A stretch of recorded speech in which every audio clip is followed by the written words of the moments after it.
नमस्कार प्यारे साथियों, कैसे हैं आप सब। उम्मीद करता हूं कि आप लोग बढ़िया होंगे और आप लोगों की तैयारी बोर्ड एग्ज़ाम की बहुत ही बेहतरीन तरीके से चल रहा होगा। प्यारे साथियों, आज हम लोग एकादशा पाठ व्याघ्रपति कथा जो है आज हम लोग अध्ययन करने वाले हैं। प्यारे साथियों, बता दूं, इस चैप्टर से आपको बोर्ड एग्ज़ाम में 4 वस्तुनिष्ठ पूछे जाते हैं और 1 लघुत्तरीय क्वेश्चन ज़रूर पूछे जाते हैं। तो आप लोग इस कहानी को शुरू से अंत तक सुनिएगा, ठीक है। बहुत ही मज़ेदार कहानी है, ठीक है दोस्तों। कहा गया है कई जीत बाकी है, कई हार बाकी है, अभी तो ज़िंदगी का सार बाकी है। यहाँ से चले हैं एक नई मंजिल के लिए, यह तो एक पन्ना है, अभी पूरी किताब बाकी है। आप लोग अध्ययन करते रहिए प्यारे साथियों, आपको एक दिन ना एक दिन ज़रूर सफलता मिलेगी। लेकिन आपका जो फर्स्ट सीरीज है ये मैट्रिक का एग्ज़ाम है प्यारे साथियों, इसको आप लोग ज़रूर मैट्रिक एग्ज़ाम में आप लोग बढ़िया अंक लाइए, ठीक है। चलिए बिना देर किए हुए आज हम लोग अध्ययन करते हैं एकादशा पाठ व्याघ्रपति कथा। सबसे पहला क्वेश्चन यहाँ आता है प्यारे साथियों, व्याघ्रपति कथा किस प्रकार की विधा है, किस प्रकार की कहानी है। तो याद रखिएगा, ये जो कहानी है हितोपदेश कथा है प्यारे साथियों, ठीक है। अगर इस पाठ के रचना की बात करें, रचनाकार की बात करें, यानी कि व्याघ्रपति कथा पाठ के रचनाकार कौन है, आपको बोर्ड एग्जाम में तो क्वेश्चन पूछा जा सकता है। तो याद रखिएगा, व्याघ्रपति कथा पाठ के जो रचनाकार है प्यारे साथियों, नारायण पंडित जी है। कौन है? नारायण पंडित जी, ठीक है। यह वस्तुनिष्ठ बिहार बोर्ड में कम से कम 3 से 4 बार पूछा जा चुका है। तो चलिए शुरू करते हैं कहानी को, ठीक है। व्याघ्रपति कथा, बाघ और मुसाफिर की कहानी। बाघ और मुसाफिर की कहानी। व्याघ्र का अर्थ होता है दोस्तों बाघ, और पथिक का अर्थ होता है मुसाफिर, और कथा का अर्थ होता है कहानी। बाघ और मुसाफिर की कहानी है, बहुत ही मज़ेदार कहानी है। आप लोग इस वीडियो को शुरू से देखिएगा ज़रूर, और चैनल पे नए हैं तो सब्सक्राइब कर लीजिए, क्योंकि यह है एजुकेशन चैनल, और चैनल का नाम तो पते हैं स्मार्ट एजुकेशन। आपको स्मार्ट तरीके से अध्ययन कराया जाता है। चलिए सबसे पहले भूमिका को पढ़ लेते हैं। अयम पाठ नारायण पंडित रचितस्य हितोपदेश नामकस्य नीति कथा ग्रंथस्य मित्रलाभ नामक खंडात संकलित। यह पाठ नारायण पंडित द्वारा रचित हितोपदेश नामक नीति कथा ग्रंथ के मित्रलाभ नामक खंड से संकलित है। यह पाठ के रचनाकार के यानी कि इस पाठ के जो रचनाकार है प्यारे साथियों, कौन है? नारायण पंडित। इस पाठ के रचनाकार कौन है? नारायण पंडित जी है, ठीक है। और यह जो कहानी लिया गया है नीति कथा ग्रंथ, नीति कथा ग्रंथ के हितोपदेश नामक नीति कथा ग्रंथ के मित्रलाभ नामक खंड से संकलित है, ठीक है। आपसे क्वेश्चन पूछा जा सकता है, व्याघ्रपति कथा पाठ किस ग्रंथ से संकलित है। तो याद रखना, नीति कथा ग्रंथ, नीति कथा ऐसे याद रखना, हितोपदेश नामक नीति कथा ग्रंथ से संकलित है। याद रहेगा ना। और किस खंड से संकलित है? व्याघ्रपति कथा पाठ किस भाग से संकलित है? तो याद रखना, मित्रलाभ नामक खंड से संकलित है। मित्रलाभ नामक भाग से या खंड से संकलित है, याद रखिएगा, ठीक है। हितोपदेशे बालकानां मनोरंजनाय नीति शिक्षणाय चो नाना कथा पशु पक्षी संबंधा श्राविता। हितोपदेश में बालकों के मनोरंजन के लिए और नीति शिक्षा के लिए अनेक प्रकार की कहानियाँ पशु पक्षी से संबंधित है, ये सुनाई जाती है। ये जो हितोपदेश नीति कथा ग्रंथ है प्यारे साथियों, इस ग्रंथ में बालकों के मनोरंजन के लिए और नीति संबंधी शिक्षा के लिए पशु पक्षी से संबंधित कहानियाँ बताई गई है साथियों। किस प्रकार की कहानी? पशु पक्षियों से संबंधित। ठीक है। प्रस्तुत कथायाम लोभस्य दुष्परिणामा प्रकटिता। प्रस्तुत कथा में लोभ के दुष्परिणामों को प्रकट किया गया है। आपसे क्वेश्चन पूछा जा सकता है प्यारे साथियों, व्याघ्रपति कथा पाठ में किसके परिणामों के बारे में बताया गया है? तो याद रखिएगा, लोभ के दुष्परिणामों के बारे में।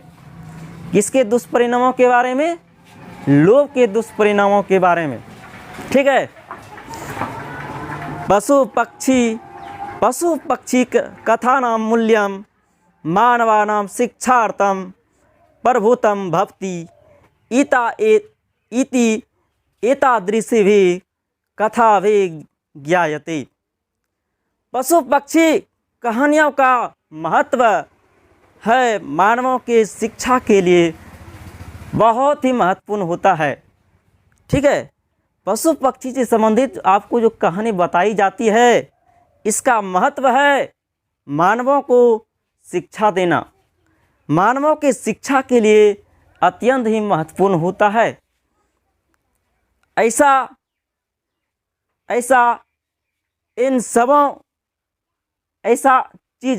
बात आपको जानने के लिए जो मिलता है ऐसी कहानियों के द्वारा है। ठीक है। पशु पक्षी से संबंधित इस प्रकार का जो कहानी सुनाई जाती है आपको, ये सब बात जानने को जो मिलता है कहानियों के द्वारा ही जानी जाती है। ठीक है प्यारे साथियों, ये भूमिका था। आपने बढ़िया से भूमिका को समझा और सुना भी। लेकिन आप लोग याद रखिएगा, जो भी वस्तुनिष्ठ बनने वाला होता है आपको क्वेश्चन के माध्यम से ज़रूर बताते हैं। आप लोग इस पर ज़रूर ध्यान दीजिएगा। ठीक है। कश्चित वृद्ध व्याघ्र स्नाता कुशहस्त सरस्तीरे ब्रूति भो भो पंथा इदम सुवर्ण कंगनम गृहेताम। देखिए इसमें क्या कहा गया है। कोई बूढ़ा बाघ तालाब के किनारे स्नान करके हाथ में कुश लिए बोला, ओ राही यह सोने का कंगन ग्रहण करो। कोई बूढ़ा बाघ था प्यारे साथियों, और स्नान करके हाथ में कुश लिए तालाब के किनारे बोल रहा था, यह सोने का कंगन ग्रहण करो। इस सोने के कंगन को ग्रहण करो। ततो लोभा कृष्ण केंचित पांथेन आलोचितम भाग्यं तद संभवती। उसके बाद लोभ से आकृष्ट होकर किसी पथिक के द्वारा सोचा गया। जैसे ही बूढ़े बाघ ने बोला यह सोने का कंगन ग्रहण करो, तब किसी पथिक को लोभ आ गया और लोभ से आकृष्ट होकर सोचा, भाग्य से ही ऐसा संभव है। भाग्य से ही ऐसा संभव है। यह जो सोने का कंगन मिलने वाला है, ये तो भाग्य वालों को ही मिलता है। यह किसके द्वारा सोचा गया? पथिक के द्वारा, किसी पथिक के द्वारा सोचा गया। ठीक है। किंतु अस्मिना आत्मसंदेह प्रवृत्ति न वेधियायता। किंतु इसमें आत्मसंदेह भी है। किंतु इसमें आत्मसंदेह भी है। अपने आप को आत्मसंदेह भी है। आत्मसंदेह की स्थिति में कार्य नहीं करना चाहिए। इसमें हमको खतरा भी हो सकता है। अगर मान लो सोने का कंगन ग्रहण करने के लिए जाता, अगर बाघ उसको पकड़ लेता और अपना शिकार बना लेता तो इसको आत्मसंदेह होने लगा। इन्होंने सोचा इसमें जान जाने का भी डर है इसमें, किंतु इसमें आत्मसंदेह भी है। आत्मसंदेह की स्थिति में कार्य नहीं करना चाहिए। यतः कहा गया है अनिष्टादिष्ट लाभे अपि न गतिर्जायते शुभा यत्रास्ता विष संसर्गो अमृतम तदपि मृत्यवे। देखिए, कहा गया है जहाँ अमंगल की आशंका हो वहाँ व्यक्ति को जाने से परहेज करना चाहिए। जहाँ अशुभ बात होने वाली है, आपके साथ अनहोनी होने वाली बात है, वहाँ व्यक्ति को जाने से परहेज करना चाहिए साथियों। इसीलिए कहा गया इसमें जहाँ अमंगल की आशंका हो वहाँ व्यक्ति को जाने से परहेज करना चाहिए। जिस प्रकार विष के संपर्क में अमृत आ जाने से, यानी कि विष के संपर्क में अगर अमृत मिल गया तो वह जो अमृत होगा विष युक्त अमृत हो जाएगा, विष युक्त अमृत हो जाएगा प्यारे साथियों। ठीक है, जिस प्रकार विष के संपर्क में अमृत आ जाने से वह विष युक्त अमृत हो जाता है और वह विष युक्त अमृत मृत्यु का कारण बन जाता है। ठीक है, जहाँ अमंगल की आशंका हो वहाँ व्यक्ति को जाने से परहेज करना चाहिए। और जिस प्रकार विष के संपर्क में अमृत आ जाने से वह विषयुक्त अमृत हो जाता है और यह विषयुक्त अमृत मृत्यु का कारण बन जाता है। किंतु सर्वत्र अर्थार्जने प्रवृत्ति संदेह एव, किंतु सभी जगह धन प्राप्ति की इच्छा करना अच्छी बात नहीं है। यह भी विचार कर रहे हैं, किंतु सभी जगह धन प्राप्ति की इच्छा करना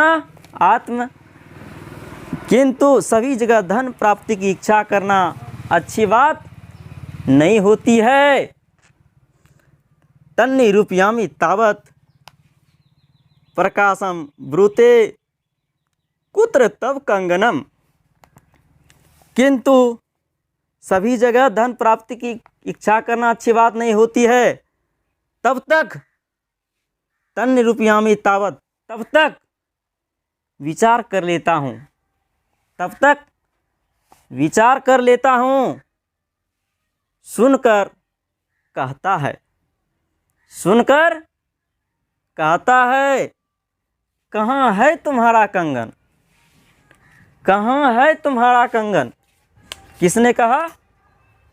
पथिक ने। प्यारे साथियों, आपसे बिहार बोर्ड एग्जाम में क्वेश्चन पूछा जा सकता है ना, कुत्र तव कंगनम, यह किसने कहा था? तो याद रखिएगा, पथिक ने कहा था। किसने कहा था? पथिक ने कहा था। कहाँ है तुम्हारा कंगन? व्याघ्रो हस्तम प्रसार्य दर्शयति, बाघ हाथ फैलाकर दिखा देता है। बाघ जैसे ही पथिक के द्वारा बोला गया कहाँ है तुम्हारा कंगन, तब जो है प्यारे साथियों, उस बाघ ने हाथ फैलाकर दिखाता है। पंथो ओ वदत कथम मनात्मके त्वी विश्वास, पथिक के द्वारा बोला गया। पथिक बोला, तुम जैसे हिंसक जानवर पर, हिंसक जीव पर मैं कैसे विश्वास कर लूं? व्याघ्र उवाच, और बाघ बोला, सिनु रे पंथा प्रागे एव यौवन दशा दस्याम अति दुर्वृत्त आसम। देखिए, जैसे ही पथिक ने कहा, तुम जैसे हिंसक जीव पर मैं कैसे विश्वास करूं, तब देखिए बाघ क्या बोला। यह अपना अब षड्यंत्र रचने लगा उस पथिक को फंसाने के लिए। देखिए इन्होंने क्या बोला। और बाघ बोला, सुनो रे पथिक, सुनो रे राही, पहले मैं युवा अवस्था में अति दुराचारी था। यानी कि मैं युवा अवस्था में यानी जवानी की अवस्था में बहुत ही बलवान था। अनेक गो मनुष्यानाम वधान में पुत्रा मृता दराश्च। अनेकों गायों एवं मनुष्यों के मारे जाने से मेरे पुत्र और पत्नी की भी मृत्यु हो गई है। मैं जब युवावस्था में दुराचारी था तो अनेक गायों एवं मनुष्यों के मारे जाने से मेरे पुत्र और पत्नी की भी मृत्यु हो गई है। वंशहीनम चाहम, और मैं वंशहीन हो गया हूँ, मेरा कोई नहीं है, मैं वंशहीन हो गया हूँ। तथा केनचित धार्मिको केनचित धार्मिकेन अहम आदिष्ट दान धार्मिका में चरतु भवान। उसके बाद किसी धर्मात्मा ने मुझे उपदेश दिया है, आप दान धर्म आदि करें, आप दान करें और धर्म का पालन करें। यह जो है किसने बोला? वृद्धव्याघ्र ने। बूढ़ा बाघ बोल रहा है, हमको जो है किसी धर्मात्मा ने उपदेश दिया है, आप दान कीजिए, धर्म का पालन कीजिए। तदो उपदेशा आदि दाने अहम स्नानशीलो दाता वृद्धो गलित नकदंतो कथम न विश्वास भूमि। उसके उपदेश से ही इस समय मैं दानी, स्नानशील और दंत से विहीन हूँ। कैसे मैं विश्वास के लायक नहीं हूँ, कैसे मैं विश्वास करने के लायक नहीं हूँ। बूढ़ा बाघ बोल रहा है, उसी धर्मात्मा पुरुष के उपदेश से मैं इस समय दानी हूँ और स्नानशील यानी स्नान करके तथा बूढ़ा और दंत से विहीन हूँ। मेरे नख और दंत भी गल गए हैं, कैसे मैं विश्वास के लायक नहीं हूँ। मया चो धर्मशास्त्र निय अधीतानि, और मेरे द्वारा धर्मशास्त्र भी पढ़ा गया है, मेरे द्वारा धर्मशास्त्र भी पढ़ा गया है। सिरनु सुनो, दरिद्रा नरभर कौन्तेय मां प्रियस्वरे धनम व्याधि तस्य औषधम पथ्यम निरुजस्य किमोषधे। देखो यह बाघ क्या बोल रहे हैं, कहा गया है। देखिए यह जो है महाभारत का ये श्लोक है प्यारे साथियों। कह रहे, हे कुंती पुत्र, दान गरीबों को देना चाहिए, अमीरों को नहीं। दान गरीबों को देना चाहिए, अमीरों को नहीं। जिस प्रकार दवा की ज़रूरत रोगी को होती है, निरोगी को नहीं। जिस प्रकार दवा की ज़रूरत रोगी को होती है, निरोगी को नहीं। आपको बिहार बोर्ड में क्वेश्चन तो पूछा जा सकता है ना, दान किसको देना चाहिए? गरीबों को। दान किसको देना चाहिए?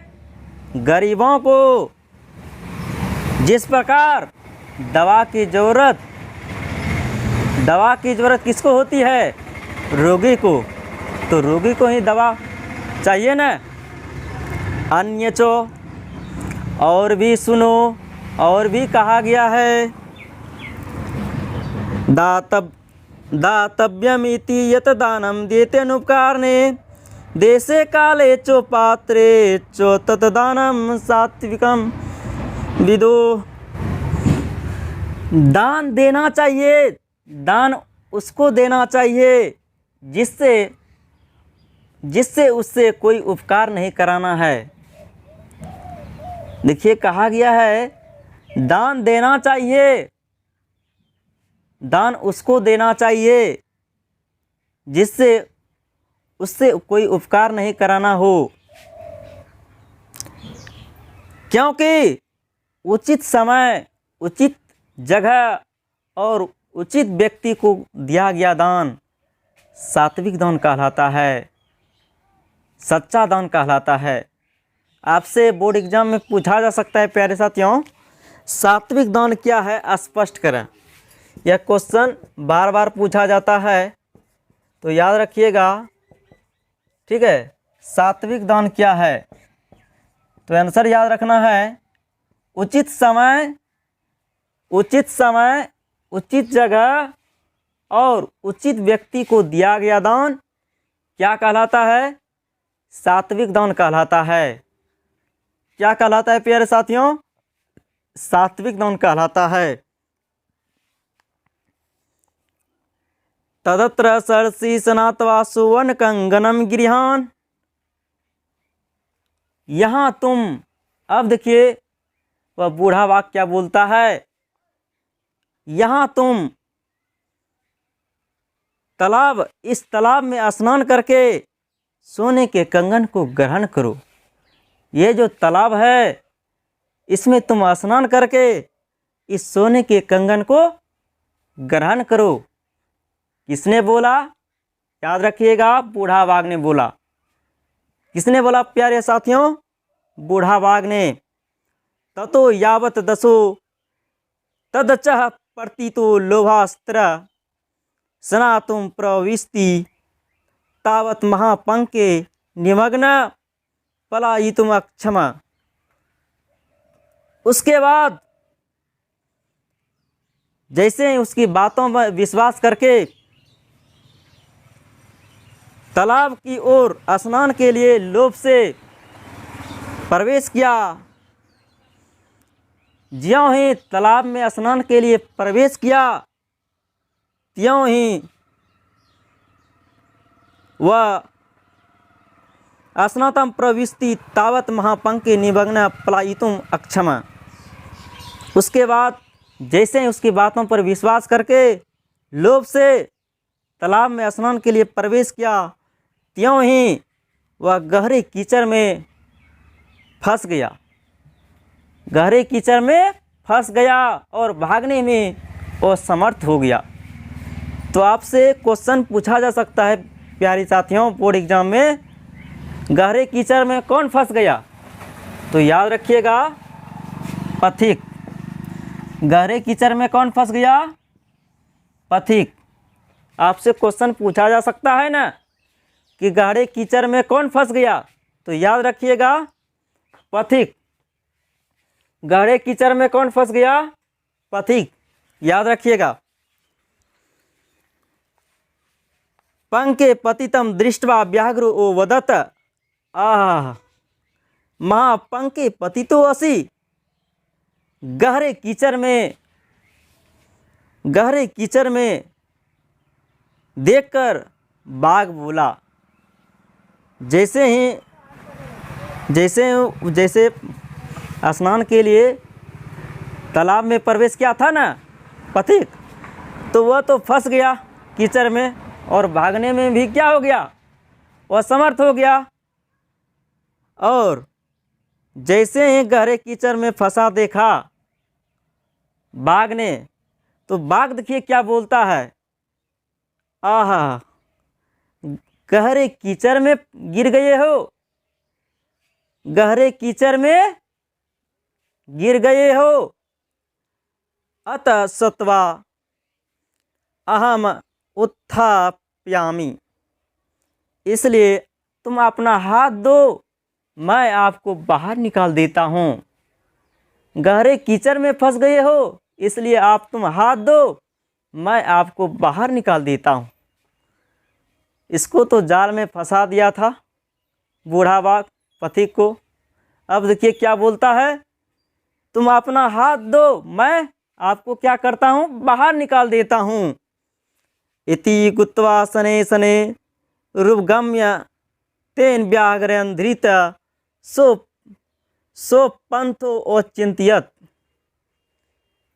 यह कहकर धीरे धीरे उसके निकट जाकर बाघ द्वारा पकड़ा गया, बाघ के द्वारा पकड़ लिया गया। जैसे ही हाथ बढ़ाया पकड़ने के लिए, तब पथिक के द्वारा सोचा गया। अब देखिए, अब तो कीचड़ में फंस गया था, वह तो भाग भी नहीं सकता था, तो अब तो फंस गया है कीचड़ में। जैसे ही बाघ ने धीरे धीरे जो है उसके समय पाने लगा बाघ और पकड़ने के लिए, तब पथिक के द्वारा सोचा गया। देखिए क्या सोचा गया, ओवस इंद्रिय चित्तानाम हस्तानासनान वे विक्रिया दुर्भागा वरण परायो ज्ञानम भार क्रियाम बिना। देखिए प्यारे साथियों, उस पथिक के द्वारा क्या सोचा गया। अब देखिए मरने के वक्त कितना सुंदर बातें उसको आता है मस्तिष्क में। जिसके मन और इंद्रियां अपने वश में नहीं होते हैं, जिसके मन और इंद्रियां अपने वश में नहीं होते हैं, उसके सारे कार्य हाथी के स्नान के समान होता है। मन और इंद्रियां, आपको मन को भी काबू में रखना है और इंद्रियों को भी। आपको कुल कितनी ज्ञान इंद्रियां हैं बताइए, 5। कुल कितनी ज्ञान इंद्रियां हैं, 5, याद रखिएगा, ठीक है।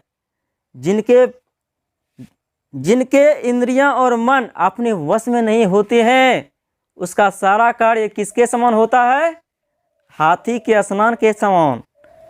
हाथी को स्नान करते हुए आपने देखा होगा ना, वह सही से स्नान नहीं करता है। एक बार पीछे पानी मारा, आगे थोड़ा सा मार लिया, सही से शरीर भीजा भी नहीं, हो गया स्नान। तो उसी प्रकार बताया गया है, जिसके मन और इंद्रियां अपने वश में नहीं होते हैं, उसका सारे कार्य जो होता है हाथी के स्नान के समान होता है। इसीलिए अपने मन और इंद्रियों को हमेशा अपने कंट्रोल में रखना है, अपने काबू में रखना है। जिस प्रकार बांझ स्त्री का भरण पोषण बेकार होता है, उसी प्रकार क्रिया के बिना ज्ञान जो है भार स्वरूप है। आपको बहुत सारा नॉलेज है, अगर आप उस ज्ञान को काम में नहीं लाते हैं तो वह ज्ञान आपका बेकार है। इसीलिए कहा गया है, ज्ञानम भारा क्रियाम बिना, क्रिया के बिना ज्ञान आपका बोझ बन जाएगा, भार स्वरूप हो जाएगा। इति चिंत यने वासो व्याघ्रन व्यादिता खादिश्च अतः उच्यते। ऐसा विचार ही कर रहा था, ऐसा सोच ही रहा था। बाघ ने तो हाथ बढ़ा दिया था उसको पकड़ने के लिए, तब उसको यह श्लोक याद आता है अंत में, जिसके मन और इंद्रियां अपने वश में नहीं होते हैं, उसके सारे कार्य हाथी के स्नान के समान होता है। और यह भी उसने सोचा, यह भी उसने मन ही मन विचार किया, क्रिया के बिना ज्ञान जो है भार स्वरूप है। ऐसा विचार ही कर रहा था, ये सब सोच ही रहा था ये सब बात। तब बाघ के द्वारा पकड़ा गया और खाया गया। ऐसा विचार ही कर रहा था पथिक। उसको पकड़ लिया पथिक को और उसको अपना शिकार बना लिया। अतः उच्यते, इसीलिए कहा जाता है, कंगनस्य तु लोभेन मग्न पंके सदुस्तिरे। कंगनस्य तु लोभेन मग्न पंके सदुस्तरे वृद्धव्याघ्रेण संप्राप्त पथिक सौ मृत्यु यथा। जिस प्रकार कंगन के लोभ में पथिक गहरे कीचड़ में फंस गया तथा बाघ के द्वारा पकड़ करके मार दिया गया। इस कहानी के से यही शिक्षा मिलता है प्यारे साथियों, अगर लोभ करते हैं तो आपको पथिक जैसा ही परिणाम देखने को मिलेगा। जिंदगी में लोभ कभी नहीं करना चाहिए। लोभ करने से आपके साथ हमेशा बुरा परिणाम ही होगा। इस कहानी से हमें यही शिक्षा मिलता है। तो यह कहानी आपको कैसा लगा आप लोग कमेंट बॉक्स में ज़रूर बताइएगा। और बिहार बोर्ड के जितने भी बच्चे हैं 2023 में यानी 2024 में बोर्ड एग्ज़ाम देने वाले हैं उस तक यह वीडियो ज़रूर पहुंचाइएगा। ठीक है, तो मिलते हैं अगले क्लास में वस्तुनिष्ठ के साथ और आपको सब्जेक्टिव क्वेश्चन भी बताएंगे। और आज का क्लास कैसा लगा आप लोग ज़रूर कमेंट में बताएंगे। और चैनल पे नए हैं तो चैनल को सब्सक्राइब जरूर कर लीजिएगा। थैंक यू सो मच शुरू से अंत तक वीडियो देखने के लिए। मिलेंगे अगले क्लास में, तब तक के लिए जय हिंद, वंदे मातरम।